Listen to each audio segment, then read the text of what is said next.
मोर्चा की टीम जो है इस समय लोहारी पे खड़ी है। यहाँ पे मध्य प्रदेश से कैनी सेना के जो प्रदेश अध्यक्ष हैं जीवन सिंह शेरपुर यहाँ पे आए हैं और एक यात्रा के संबंध में यहाँ पे आए हैं। उनसे आपकी बात कराते हैं। सर नमस्कार, आपका बहुत स्वागत है। सर जी सर किस उद्देश्य से लेकर आप भ्रमण कर रहे हैं? पूरे मध्य प्रदेश में हमारी स्वाभिमान यात्रा पिछले 4-5 महीनों से चल रही है। इसी दौरे पर निकलते हैं हर गाँव हर शहर जो अपने भाई लोगों को निमंत्रण देने जा रहे हैं। 8 जनवरी भोपाल में जन आंदोलन है जो हिंदुस्तान का सबसे बड़ा आंदोलन होगा। जैसे जितने भी आंदोलन करें अभी तक मध्य प्रदेश में राष्ट्रीय नेतृत्व 36 कौन की जो हम आवाज़ उठाते हैं उसमें हर एक गरीब हर वर्ग का व्यक्ति शामिल होता है। इसमें भी हम सारे वर्गों को निमंत्रण देने आए हैं, पर हम हमारे भाइयों से मिलकर इनको बोल रहे हैं कि आप हर धर्म हर वर्ग के व्यक्ति को साथ में लेकर 8 जनवरी को भोपाल में जन आंदोलन। जी किस उद्देश्य मतलब इसका जन आंदोलन है जो आपकी इसका मतलब इसका उद्देश्य क्या है? हमारा जो उद्देश्य है वो सारी जातियों को एक साथ खड़ा करके जो नीतिगत बातें हैं वो करके मनवाना है। उसमें सबसे पहली बात हमारी है कि आर्थिक आधार पर आरक्षण जो किसी जाति विशेष के लिए नहीं हो, हर एक उस गरीब के लिए हो जो उसका हकदार है। दूसरी हमारी एट्रोसिटी एक्ट में परिवर्तन की मांग है, क्योंकि एट्रोसिटी एक लगता है वो लगना भी चाहिए यदि कोई प्रताड़ित होता है, पर वो तब लगना चाहिए जब वो वास्तविक में प्रताड़ित होता है। हमारे बहुत सारे भाइयों का भविष्य खराब करने के लिए एट्रोसिटी एक्ट का प्रयोग किया जाता है और उसमें सबसे बड़ी समस्या है कि उसमें जांच का प्रावधान हो। तो हम ये चाहते हैं कि उसमें जांच का प्रावधान हो। जैसे पहले था एट्रोसिटी एक्ट जब लोग सामान्य गवाह लगते थे उसमें जांच होती थी, उसके बाद गिरफ्तारी होती थी। आज द्वेष भावना के तौर पे भी बहुत सारे भाइयों का भविष्य खराब करने के लिए सरकारी नौकरी से रोकने के लिए उनको वंचित करने के लिए एट्रोसिटी एक्ट का प्रयोग किया जाता है और उनका करियर खराब करना है।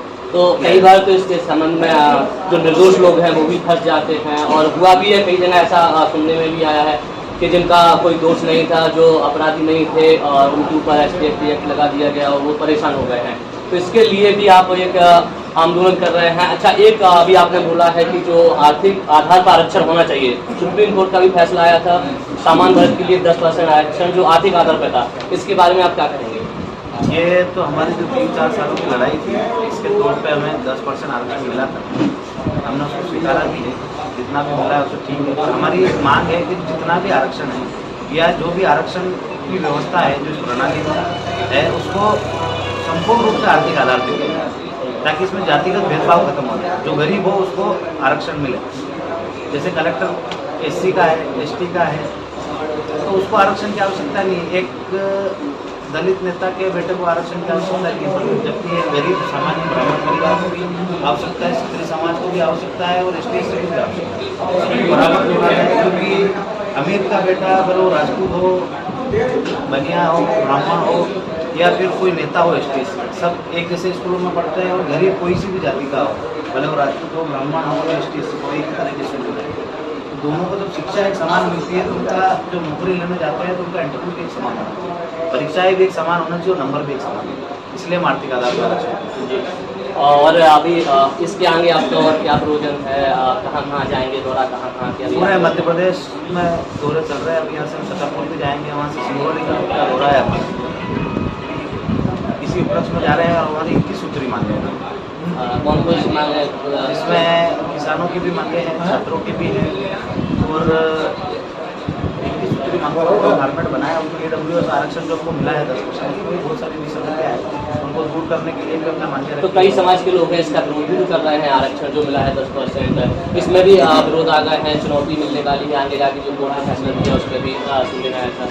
ये सब राजनीतिक षड्यंत्र है। जिन लोगों की राजनीतिक खतरे में है वो जातिगत भेद बढ़ा रहे हैं, जातिगत दुर्भावनाएं बढ़ा रहे हैं और वो चाहते हैं कि हम पहले हिंदू मुसलमान करा के चुनाव जीतते थे या फिर दलित सामान्य पिछड़ा करा के चुनाव जीतते समाज में मतलब वोट डाल रहे हैं। जी, हमने एक मांग और रखी है इसमें, जैसे ही ST/SC एक्ट है वैसे ही सामान्य पिछड़ा एक्ट की मांग करनी है, क्योंकि इस देश में 72% जनता जो निवासरत है वो सामान्य पिछड़ा है और उनके अधिकारों की रक्षा करना भी सरकार का फर्ज है। हमें भी मौलिक अधिकार मिले हैं, उनमें समानता का अधिकार है।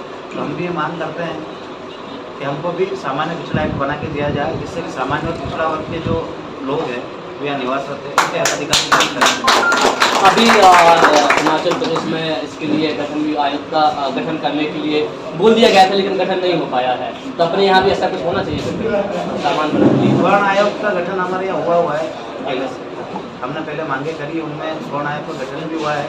उसके बाद फिर गठन होने के बाद उसमें कोई बदलाव नहीं हुआ, तो फिर हमने उसके लिए मांग उठाई थी, तो उसका पुनर्गठन भी किया गया है, पर वो सुचारू रूप से चल नहीं रहा है। जो कि स्वर्ण आयोग बना था सामान्य निर्धन कल्याण बोर्ड बोलते हैं स्वर्ण आयोग, पर जो सामान्य जो गरीब लोग हैं उनके लिए कोई इसमें सुचारू रूप से सुविधाएं चालू नहीं हुई, ना उनको कोई सुविधाएं मिली।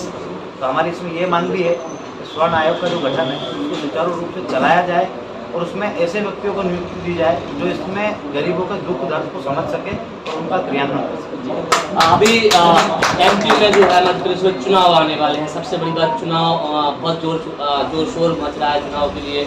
सारी पार्टियां, जितनी भी पार्टियां हैं वो अपनी पूरी ताकत लगा रही हैं और प्रचार प्रसार में कोई कसर नहीं छोड़ना चाहती हैं। तो इसके संबंध में भी क्या चुनाव में अपना कोई भूमिका देखने को मिलेगी? हम तो ये चुनाव पिछली बार आया तो उससे पहले से लगे हुए हैं इन मुद्दों को लेकर और अभी तक जारी है। हमारा मकसद चुनाव आते ही हम नहीं भूले, ये जब चुनाव नहीं आया था ना, पिछले चुनाव से हम इन्हीं मुद्दों को लेकर लड़ रहे हैं और अभी तक हमारी लड़ाई जारी है। कोई सी भी सरकार में जाएगी, वो सरकार बनाएगी, वो रास्ता हमारे घर के सामने से ही जाता है। सामान्य पिछड़ा वर्ग की अवहेलना करके कोई सी भी सरकार सत्ता में नहीं बन सकती। तो अभी आपने सुना है कि जो कल्याण सेना के प्रदेश अध्यक्ष हैं उन्होंने बताया है कि सामान्य वर्ग के लिए और सारी समाज को एक रखने के लिए जो आंदोलन उनके चल रहे हैं और यहाँ से छतरपुर जाएंगे, छतरपुर से आगे फिर इसके बाद भोपाल में भी उनका विधानसभा घेराव शायद ऐसा ही कुछ है। 8 जनवरी जन आंदोलन नाम दिया है। जी, 8 जनवरी को जन आंदोलन भोपाल से होगा। जी, भोपाल से होगा, तो वहाँ पर देखना होगा सरकार की तरफ से क्या रिएक्शन आता है और क्या होता है। चिकन प्रजापति के साथ दीपन ठाकुर कुंडली के इस बात उनके लिए नौजवान जो यहाँ पर इकट्ठे हुए हैं, तो राजपूत समाज के लोगों में अभी भी वो बल है, वो जोश है कि अगर हम पत्थर में को भी हाथ मार दें तो पानी करें। तो उसके लिए 4 लाइन की कविता आपको सुना रहा हूँ कि उठो नव खून के वीरों करो कुछ नौजवानी में, उठो नव खून के वीरों करो कुछ नौजवानी में, बहा दो दूध की नदियाँ लगा दो आग पानी में, बहा दो दूध की नदियाँ लगा दो आग पानी में। तुम्हें सौगंध है माँ की न माँ का दूध तुम लजवाओ, तुम्हें सौगंध है माँ की न माँ का दूध तुम लजवाओ, है नूतन समय न कल की तुम दास्ता गाओ, है नूतन समय न कल की तुम दास्ता गाओ, है खून नया है जोश नया ईश्वर की मेहरबानी से, उठो नव खून के वीरों करो कुछ नौजवानी में, बहा दो दूध की नदियाँ लगा दो आग।